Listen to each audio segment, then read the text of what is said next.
at Airbnb in Iowa for my little brother's graduation.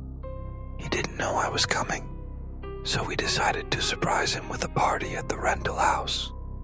It was just supposed to be a weekend of laughs, family, and celebration, but something inside that house had other plans. While we were setting up decorations, my other brother and I went down to the basement to grab an extra table. The second we stepped onto the cold concrete floor, we looked at each other and without hesitation both said, "Yup, this place is definitely creepy." It was just a basement. No blood, no ghosts, no reason to feel the way we did.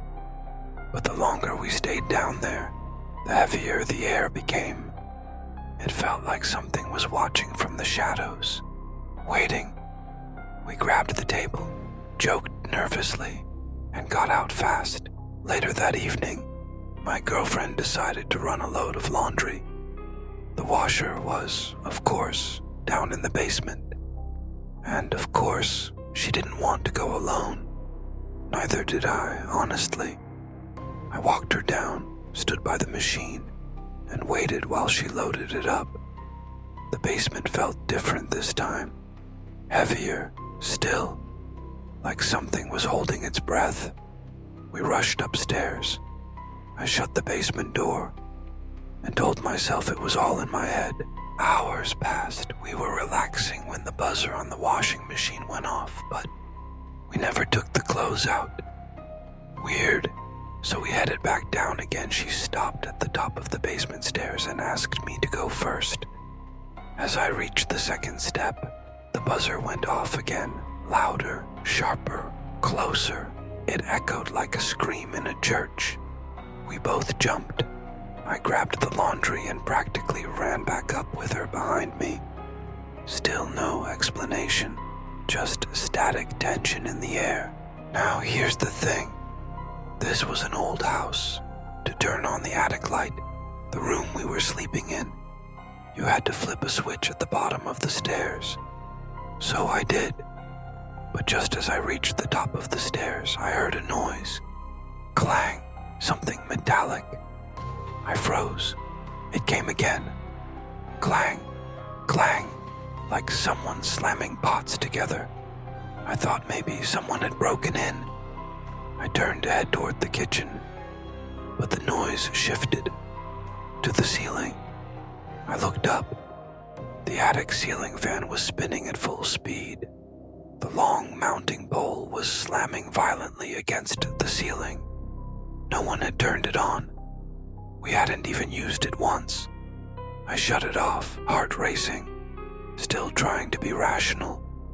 But something was wrong with that house. That night, I dreamt of a shadow standing on the lawn. It didn't move.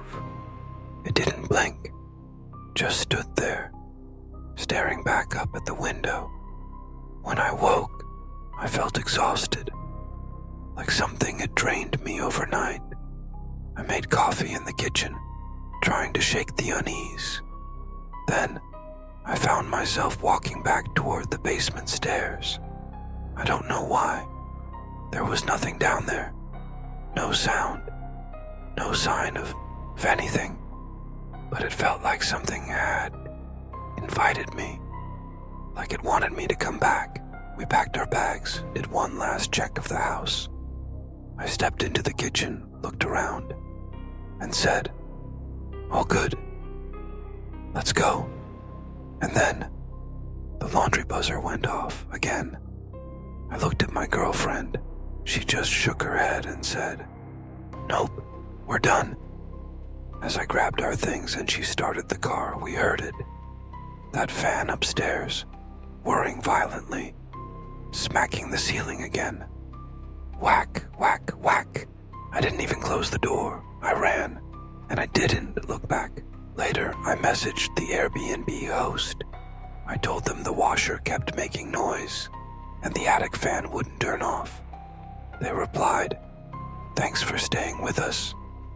That was it. No explanation, no apology, just silence. Sometimes a house doesn't need to be haunted by a person. Sometimes the house is the haunting. What are your thoughts on this? Would you have stayed there? Let us know in the comments. If you like this creepy story, please don't forget to smash the like button and share this with your friends. And don't forget to subscribe to Truth is Terror for more creepy real stories. Until next time, sleep well.